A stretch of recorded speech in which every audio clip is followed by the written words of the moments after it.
Good afternoon, my name is Andrea Vogt. I'm Head of Global Public Affairs at Danfoss Climate Solutions, and I would just like to say a few words about the energy context and how it really puts pressure on all of us to act on energy. So we are facing a global climate and energy crisis. The good news is that we have solutions readily available to tackle that crisis. And it's also important to know that we have legislation which is already in place or which is coming up, which will further push into that direction.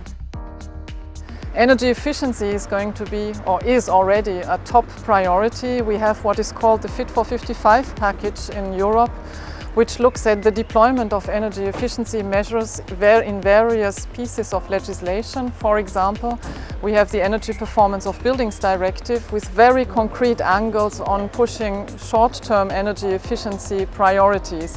One example here would be hydronic balancing. There will be very likely angles in the Energy Performance of Buildings Directive that will point towards short-term solutions like hydronic balancing with a very short payback time. Another examples are heat pumps. We have the REPower Europe plan, which is a direct response of the EU to the energy crisis.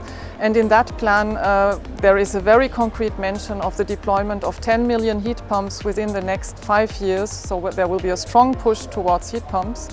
And we also have mentions in ongoing directives like the Energy Performance of Buildings and the Energy Efficiency Directive to phase out fossil fuel boilers and to bring in alternatives such as the heat pumps.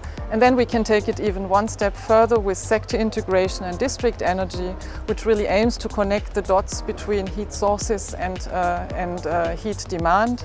For example, in the Energy Efficiency Directive with a very concrete ask to make heat maps in municipalities so that we know where heat is available, where heat is needed, and how this can be connected with district energy. So in short, we will have a lot of different policy measures that point to deploying energy efficiency. We have a need to act because we have an energy and a climate crisis, and energy efficiency is really the answer to it all, because it will reduce the emissions, it will reduce the energy use, and it will provide us with energy security.